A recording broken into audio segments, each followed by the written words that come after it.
Hey everyone, thanks for coming by. I'm going to be predicting today the UFC event of Perth, Australia, UFC 305, Dricus du Plessis versus Israel Adesanya for the middleweight championship of the world. We're going to be, of course, analyzing each of the fighters, the styles of each of them, and how the fight can, of course, go on. But after that, I'm going to be showing you guys my parlays in terms of betting and of course, who would be my underdog of the week and who will be my lock of the week. So, first fight of the night, we have a debut coming from the local Stuart Nickel against Jesus, the Mexican Aguilar. So, what we know about Aguilar is that he's a really good striker, but he's a really small guy for the division. He's 5'4", with a 62-inch reach. Now, the good thing that Aguilar has in terms of fighting is that he has a lot of good boxing combinations. Of course, coming from Mexico, they train that over there. But I think Aguilar, the strength of his game is the striking department. Now, in terms of grappling, he is good though. He has really good takedown defense and he gets up pretty quickly when you take him down. And we could see that in his last fight against Mendoza. Mendoza tried to take him down constantly, but Mendoza did not do any damage. He just controlled him on the floor. And that's why I think the judges gave it to Jesus Aguilar. And of course, he knocked out Shannon Ross, but who did not knock out Shannon Ross? On the other side, we have the debut from Stuart Nickel, the local kid, coming on an 8-0 record and coming from straight four knockouts. Now, I'm not sure about the competition that he's been fighting. I think it's not that good, to be honest. But the style of Nickel is that he's a little bit not that polished in terms of striking. He does have really good striking, but he's not polished like Jesus Aguilar is. But he does have knockout power, much more knockout power than Aguilar. And of course, I think he's going to be the much more stronger guy in the octagon if this fight goes to the fences and goes to the grappling phase and goes to the of course the jiu-jitsu part of the game. I think Nico will have a little bit of a strength on those departments of the fight. Now, how can this fight go? I think Nico will take it. So the judges maybe a 2-1. I think Aguilar will, of course, try to have this fight completely on the striking phase. I think he can work on the low kicks and connect a lot of the low kicks to be honest with Nickel, and maybe that can damage Nickel and take him out of his game. But I think Nickel, if he comes in and takes a little bit care of his chin in terms of striking, I think he's going to be able to showcase his strength in the octagon. Maybe knock out Aguilar, but I think it's going to go to the judges, and it's going to be a really well fought fight. They're pretty equal, to be honest. I think, in my opinion. So I say it with low confidence. I think Nichols going to win this. Next fight of the night, we have Keenan Song versus Ricky Glenn. Keenan Song, of course, already fighting in the welterweight division, and Ricky Glenn is going up a division because he was fighting in the lightweight division. I think this fight, my prediction is going to be Kenan Song. And why do I say this? Kenan Song is a really good technical striker. He's a little bit more reserved. He chooses his strikes, but when he does and shoot when he does the combinations, he connects really good. On the other side, we have Ricky Glenn coming from two straight knockouts. One from, of course, Drew Dober, which there's nothing bad about that because Drew Dober, I think, is the top 15 of the category, in my opinion. And knockout from Gagos, which I think is not that good. But he has a draw with Grant Dawson, so that's a pretty good thing to have in your resume if you want to say, because Dawson, I think, is the top 10 of the category. But on the other side, we have Keenan Song, who lost against Kevin Josette, which I think Kevin Josette is not that good of a fighter, but won against Rolando Bedoya, not that good of a fighter as well. So I think this fight goes to Keenan Song anyways. Even though he couldn't win the last fight, I think Keenan Song may be able to knock Ricky Glenn out. Ricky Glenn, his style is that he's pretty good in everything, but he's not excellent in anything. So he's good in the striking phase, He's good in, of course, the grappling phase and the ground phase. But I think if Keenan Song can defend those takedowns that Ricky Glenn might present, when maybe Ricky Glenn shoots for those takedowns, I think Keenan Song can knock him out. So my prediction is Keenan Song by knockout. Next fight of the night, we have Tom Nolan against Alex Reyes. Alex Reyes, of course, the brother of Dom Reyes, the light heavyweight. So my prediction here is going to be for Nolan. Nothing much to be, nothing really much to analyze of this fight. Alex Reyes, last fight was about 10 months ago. But before that, he fought almost 7 years ago against Mike Perry, who lost against Jake Paul some weeks ago. And Mike Perry now is, of course, fighting in the bare knuckle fighting championship, but he lost it with KO because of Charlie Campbell. But he couldn't beat Too Active because he had a lot of ups and downs with injuries. But on the other side, we have Tom Nolan, a pretty much newcomer to the UFC. But his first fight, he got knocked out by Nicholas Mota, which is not good at all. And of course, almost got knocked out by Victor Martinez, but he knocked out Victor Martinez.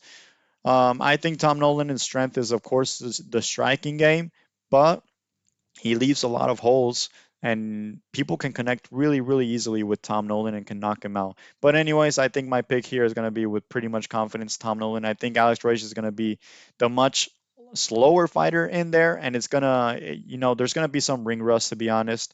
And I think he's not gonna be able to read as well what Tom Nolan's gonna do, and Tom Nolan's gonna be able to surprise him maybe and knock him out. So my opinion here is that Tom Nolan knocks him out in the first round. Next fight is Jack Jenkins, another local, against Herbert Burns. Herbert Burns is the brother of Gilbert Burns. So Herbert Burns, basically, I think he's not a complete MMA fighter. He is pure jiu-jitsu fighter. And if he doesn't get that, submission in the first round, I think he just breaks. His mind is pretty weak in that. eh, Compared to that, what I'm saying is that if he doesn't get that submission, there's nothing else for him to showcase. It's unbelievable. I really do not know how this guy is still in the UFC. I think, of course, if he loses his fight, that's gonna be the last fight of his contract, in my opinion. On the other side, we have Jack Jenkins. This guy is really fun to watch. Unluckily, the last fight, of course, he got injured, but I really like Jack Jenkins. He has a lot of activity in the ring. He has a lot of combinations, and he's really good not only in the striking phase, but I think he's pretty good in the grappling phase as well. He just has to take care if this fight goes to the ground of these submissions that Burns can of course propose. But I think it's not gonna get Burns is not gonna submit Jack Jenkins in the first round. I think Jack Jenkins is gonna maneuver that first round, maybe get those takedown defenses, because I don't think Herbert Burns has really good takedown. And in the second round, pedal to the gas and knock Herbert Burns out. So that is my prediction. Jack Jenkins, second round knockout. So next fight, we have the only women's bout, which comes from the flyweight division. Luana Santos versus Casey O'Neill. Casey O'Neill was 9-0, a pretty good prospect. The last fights, she showcased that she has a lot of holes in her game. Ariana Lipsky was much better in the striking phase and was much better, of course, in the ground game, getting an armbar. And before that, she lost against Jennifer Maia, which Maia is already in Invicta, not anymore in UFC. So not a good sign there. And Luana Santos just fought 1 month ago against Mariah Agapova and won again by the rear naked choke. I think the most complete fighter here is Luana Santos, and I'm picking her to win by submission or maybe decision of the judges. I think Casey O'Neill is a little bit better in terms of striking with Luana Santos, but Luana Santos has a lot of disciplines of the martial arts. She showed a lot of his judo. She showed also a lot of her wrestling. She showed a lot of her jujitsu as well. And in terms of striking, this woman looks to go and knock you out. I mean, she does not want to go to the judges, Luana Santos. She wants to finish the fight by any means. So that's the attitude that I really like in a fighter, to be honest. She's coming from a lot of victories, and I really like Luana Santos. It's a pretty equal fight, to be honest. But I think Luana Santos, if she, of course, takes care in the striking phase of the combinations that Casey O'Neill can present, I think she can win this in a pretty fashion. So my pick here is going to be Luana Santos. So next fight we have one of the fights that I think it's 50-50, which is Josh Culibao against Ricardo Ramos. Two fighters which I think they're pretty good. I really like both of these fighters, but I think Josh Culibao presents a little bit more in terms of the striking phase of the fight. Josh Culibao has much more power than Ricardo Ramos in terms of striking as well, but Ricardo Ramos is a more complete fighter than Culibao. I think Ricardo Ramos has much better grappling, much better takedown, and of course the ground game is much better, knowing of Ricardo Ramos' jiu-jitsu.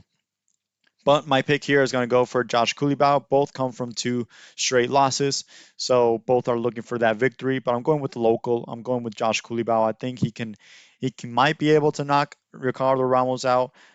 He has really good striking, and he gives it all. I mean, Kulibau has a lot of heart, and I think he always tries to get that knockout. And I think he might try to get it, and he might actually get it against Ricardo Ramos, but he has to take care a lot because of Ricardo Ramos can take him down, and if he takes Culibao down, that's that's Ricardo Ramos' world. The thing is, Ricardo Ramos lost the last two fights via guillotine choke. That's not a good sign. It's because when he gets the takedown, he puts his neck in the air basically, and it's really easy to latch on a guillotine. So I'm not sure if he's gonna be trying to take that much Kulibao down, knowing that he got choked out the last two fights. But we will see. We will see. But if this fight goes to the ground, I think it's Ramos's world. But in the meantime, in the striking phase, I think Josh Kulibao is much better than Ricardo Ramos. And apart from that, he's a local. He's going to have all the fans cheering for him, and that's going to motivate Josh Kulibao. So he is my pick. And I say it with low confidence, though. Then we had the last fight of the prelims, another 50-50 fight, Junior Tafa against Walter Walker. Of course, Walker, the brother of Johnny Walker, and Junior, the brother of Justin Tafa. So my prediction here is there's going to be a knockout. And my prediction is it's gonna come from Junior Tafa. Junior Tafa is a much better striker than Walter Walker, but Walter Walker is a beast of a human. I mean, this guy is huge. He's 6'6" against a 6'3", and he has a 181 inch reach versus a 72-inch reach. But Walter Walker is much better in terms of the wrestling and of course in terms of the ground game than Junior Tafa. You take down Junior Tafa, Tafa does not have any answers. Nothing. He has absolutely nothing. But when you're talking about the striking department, Walker has nothing. Both of these gentlemen have really bad cardio as well. So if this fight goes to the second and third round, we will see who has a better cardio, and whoever has a better cardio will win the fight. But I think Junior Tafa is going to knock Walter Walker out because he has that power, he has that strength, and I think if he gets a 1-2 combination going on, he can definitely knock out Walter Walker. But if Walker takes him down, that's Walker's game. So we will see. But my pick here is going to be Junior Tafa. It's a 50-50 fight. Um, really low confidence. So we kick off the main card with one of the best fights of the night. We have the comeback of the Leech, Jingling Liang, Lee, and of course Carlos Prates. So um, the Leech had a back injury, and that took him out. It was a pretty bad back injury. He had surgery, I think. So his last fight, he lost against Daniel Rodriguez, my bad, almost 2 years ago. So that's a lot of time. That's a lot of time out of the octagon. Before that, he knocked out Salikov and he knocked out Ponzinibbio, but he lost against Chimaev and lost against Neil Magny. On the other hand, we have Carlos Prates that comes from um, two-fight winning streak in UFC, right? He won the Contender Series fight that gave him a contract. He won against Radke via knockout. He won against Trevin Skyle via knockout. Now the styles are basically Carlos Prates is a Muay Thai fighter. He looks to damage you with those knees, with those elbows. Really, really good technically speaking fighter. But his guard is always down, which is pretty easy to get to his face. But the thing is, Carlos Prates is a pretty tall guy for the division. He's 6'1", so he's pretty tall, and I think he's a little bit taller than that. Li Jiangliang is also pretty good in the striking. I think the best that he has to offer in the octagon is the striking of Jinling Yang, but he's a pretty much static fighter. He doesn't move around that much, and he's a pretty easy target to hit. I think Carlos Prates is going to win this fight, and he's going to win by knockout. I think it's going to be rough for Li Jingliang to come back after 2 years against Carlos Prates, an up-and-coming guy that UFC loves, and I think Carlos Prates is going to show why he deserves to be in the top rankings of the welterweight division. I think he's going to take Li Jingliang out of there and quickly. So we will see. But my pick, and I say it with a lot of confidence, is Carlos Prates. So we have another heavyweight bout, Tai Tuivasa against Jairzinho Rozenstruik. Another 50-50 fight, in my opinion. Um, Tai Tuivasa comes from a four fight losing streak, which is not good at all. He lost against Marcin Tybura last fight, not good at all. He lost against Volkov, lost against Pavlovich, and lost against Gan. Of course, these three fighters, Volkov, Pavlovich, and Gan, are really good in my opinion. Top five of the category. Jairzinho Rozenstruik won against Gaziev on his last bout, which Gaziev basically, I think he just quit, to be honest. Lost against Almeida, but won against Takas via KO. Now, Jairzinho, basically, his game is a kickboxing. He's a really well, technically speaking, guy for the division. He throws a lot of good combinations.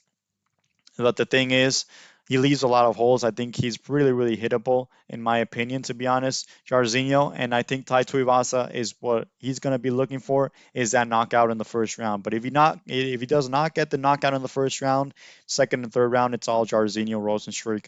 Jarzinho Rozenstruik, he's a much more complete fighter, I think, in my opinion, than Tai Tuivasa. But Tai Tuivasa has much more strength than Jarzinho Rozenstruik in terms of knockout power. And Tai Tuivasa, of course, he is less technical than Jairzinho Rozenstruik. He just throws, like his nickname is, Bam Bam, throws combinations in the air. And if he hits one, he's going to turn your lights out. So my pick here, I'm going with the underdog. I'm going with Tai Tuivasa. I think he gets this victory in the first round with a knockout. Um, yeah, I think he gives the Australian crowd, of course, his home crowd, a good thing to cheer for. And of course, when he wins, I think he's gonna grab a shoe and do the famous shoey, drinking beer off of it. So my pick here is Tai Tuivasa, but I say it with really low confidence. It's a really 50-50 fight in my opinion. Next up, we have a pretty boring fight, to be honest. Mateus Gamrot against Dan Hooker.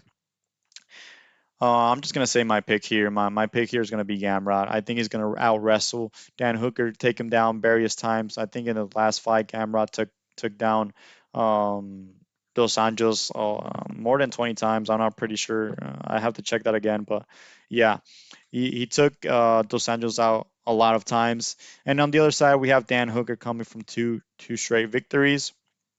One against Jalen Turner via split decision that could have gone to Turner as well. I really liked the fight that Turner did, and one via knockout against Puelles. But Hooker, of course, is a much better striker than Mateus Gambra. Mateus Gambra is super hittable. He's really bad in the striking game. I really not like at all Gambra in terms of the striking, and I think Hooker might be able to knock him out, but Gamrot is a cardio machine. This guy will not stop chain wrestling you. If he doesn't take you down in the first, in the second, and the third, he's going to be taking you down in the fourth. He's not going to stop at all. And that's what he has. That's his game. And it's pretty boring, but at least, when he takes you down, he works, he tries to do damage. So I think this fight is going to go to the decision of the judges. I think it's going to be a 2-1 or maybe a 3-0. I think Hooker will have some spotlight times to almost knock out Gamera, but I think with confidence, Gamera will take him down various times and just take this fight with him. So my pick here is Gamera. He's in his prime, and I think he's looking for that challenge um, for the championship. Then we have the co-main event of the evening, Kai Kara France against Steve Ercik for the flyweight um, division. And Kai Kara France, of course, trains with us, Adesanya and Hooker, coming from New Zealand. And I think Kai Kara France has really good knockout power. He's pretty small for the category, though, but he comes from two straight losses. One from Amir Albazi and another one from Brandon Moreno. Nothing bad to have those losses, but it shows you that maybe Kai Kara France is not a top five guy that we thought he would be. We always thought, I really thought that Kai Kara France would be able to be a champion one day, but he just showed that I think he's not at that level. Who did show that in his last fight that he's at that level is Steve Ercik. Steve Ercik almost beat Pantoja in my eyes. It did go to the judges, but this guy is a newcomer to UFC and he has really um, not that much fights in UFC. He has 4 fights in UFC, and he already challenged for the title, and he did a really good job at it. I really liked Steve Ercik's fight with Pantoja. My pick here is going to be Steve Ercik. I mean, Steve Ercik is a much taller and bigger guy than Kai Kara France. I think he's much more stronger than Kai Kara France as well if this fight goes to the grappling stage. And in terms of striking, I think Steve Ercik is a little bit better than Kai Kara France. Kai Kara France is a little bit more reserved, so I think the activity will come from Steve Ercik. Of course, you know, presenting that jab and those kicks that Usyk has. And of course, I think this fight will go to the judges. I don't think there's going to be a knockout because Kai Kara France is pretty solid defensively talking and speaking in terms of the striking game. So I think Steve Usyk is going to be pretty hard to knock Kai Kara France out. He just needs to be careful about the big shots that Kai Kara France is going to bring into the octagon. So my pick here, and I say it with a lot of confidence, is Steve Usyk, and I hope he gets a title shot again soon. And the last fight of the night, of course, it goes by the middleweight division. We have the champion DDP, Dricus Duplessis, versus Izzy Adesanya. What to say about these two gentlemen? We already know both of them, and we do know a lot more, of course, of Adesanya. He was one of the longest reigning champions, right behind Anderson Silva. Of course, his fighting style is the kickboxing, and he lost his last fight against Strickland, where he lost the title. Now, having known about the last fight with Strickland, Strickland of course, managed the distance with Adesanya. And Adesanya just shut down. I mean, this showed that Adesanya has some holes in his game in terms of distance. If you shorten the distance out with Adesanya, Adesanya does not have a lot of answers. The only answer that he did have with short distance was knocking Alex Pereira out, but that was a one shot luck because if he did not connect that, he was going to get knocked out again by Alex Pereira. So Izzy, I think he's on a downward hill in terms of his career, and I think if he does not win this fight, we will see what he decides in his career. I think he still has some more fights to show and to fight in UFC, but I'm not sure if he loses his fight, what will happen to him. On the other side, we have Dricus Duplessis. This guy is, of course, much worse in terms of technical striking compared to Adesanya, but he is, I think, in my opinion, a cardio machine. And this guy, if he's going to try to shorten the distance, he's going to put a lot of pressure on you. And I think he's been preparing for Adesanya not only before Strickland, where he won the fight and won the title, but before that, I think this guy was really well known that he was going to fight against Adesanya. I think they were going to fight in some time, and that fight got canceled. So this guy, I think he's very well prepared. I think he has one of the best coaches in the world.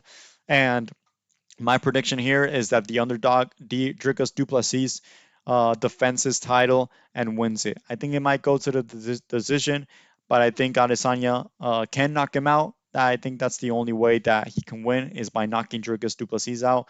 But Dricus Duplessis has a lot of heart, has a lot of gut, and I really like the attitude that Dricus Duplessis brings to the table. I think this guy will not stop doing combinations, will not stop trying to get to that grappling stage and maybe get that takedown. And if he gets that takedown, it's all Dricus's fight. Israel Adesanya does not have anything to show in that department because we can see that Alex Pereira took him down. That's crazy. How can Alex Pereira take you down? But yeah. Anyways, my pick here is gonna be Dricus Duplessis. He defends his title successfully. I really like this guy. But he just has to shorten the distance. This fight will come to distance. Whoever can manage the distance will win. So, without much more said, my underdog of the week will be exactly DDP, and my lock of the week will be Steve Erceg in terms of betting. I really, really like both of these fighters. So let's hope they have a good night. And here are my parlays. So I have 11 parlays. You can screenshot this and, of course, um, create your own parlays. But yeah, those are my parlays with the multipliers.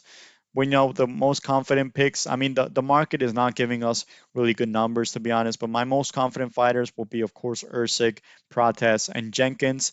My mid confidence will be Song and Gamra, and then the rest, you know. But to be honest, those are my most confident picks, and that's why you will see those names in almost all of my parlays. So without much said, now right now PFL is going on, so here's a little combination that I have: Primus, Rabanov, Wilkinson, and Kansaganai. But yeah, so thank you all for joining me. Hope you liked this video. If you did, give it a thumbs up. You can comment, send me a message if you want to see something else next video. Hope you guys have a great weekend. Follow me on Twitter, follow me on Twitch, where I stream every week. And of course, we will see what happens tomorrow night, and we will analyze this, of course, next week. So thank you very much for joining me, and good luck.